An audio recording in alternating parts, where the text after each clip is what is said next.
This video is for educational overview only. Viewers are encouraged to study the topic in detail and continue their academic learning alongside this video. Thanks. All right, let's get right into it. Today, we're going to talk about something super important for any web developer who cares about performance. How do you bridge the gap between the JavaScript you know and love and the absolute raw power of Rust? Let's dive in. And this quote, man, it just hits the nail on the head, right? If you're a JS dev, you felt this. You know the feeling. You've optimized your code, you've tweaked your algorithms, but you still run smack into that performance ceiling, a hard limit that even Google's brilliant V8 engine just wasn't built to handle for those really heavy-duty tasks. So, yeah, what do we do about it? That's the million-dollar question. As our web apps get more and more complex, we need a totally new way of thinking. How do we punch through that ceiling and unlock a whole new level of performance? Okay, so let's really dig in here. We're calling this the JavaScript performance wall, and it's a real thing. What we all thought was fast enough just a few years back is quickly becoming a major bottleneck for the kinds of apps we need to build now. Think about it. The web isn't just for documents anymore, not by a long shot. We're running incredibly complex stuff right in the browser. Local AI models, intense 3D data visualizations, even augmented reality. And these are exactly the kinds of compute-heavy jobs that push JavaScript right past its breaking point. And this slide really lays it all out. On one side, you've got JavaScript.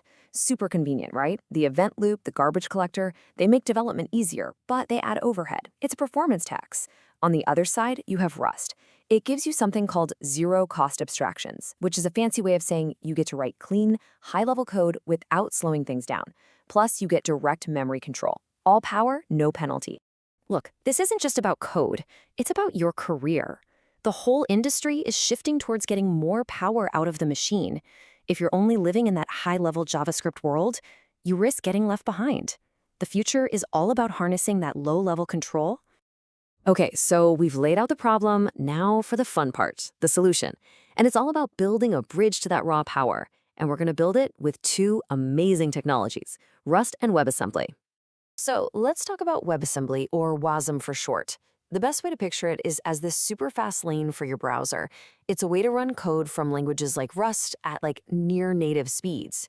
It's the missing link. It's the bridge that connects your web app directly to the metal. Okay, so why Rust? Why not something else? Well, honestly, it feels like it was made for this job. It guarantees memory safety without a garbage collector, which is just huge for performance. You get those zero-cost abstractions we talked about, and it gives you that super precise, low-level control you need to write wicked fast WASM modules. Now, I know what you might be thinking. A whole new language? That sounds like a lot. But here's the cool part. A ton of what you already know from JavaScript and TypeScript maps directly over to Rust.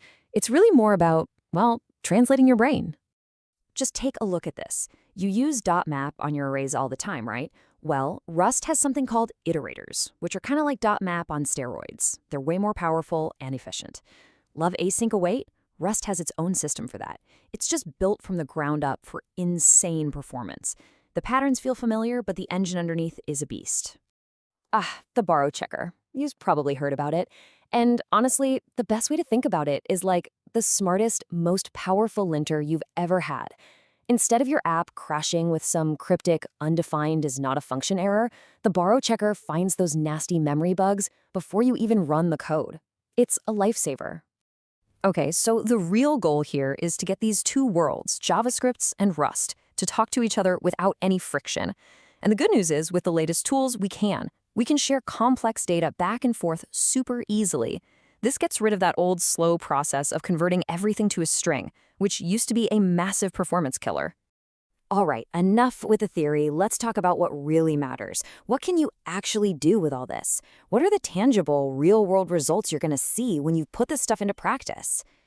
Just look at this. Seriously, that bar on the left, that's your heavy task in JavaScript, taking a whole 2,500 milliseconds. Now look at the right.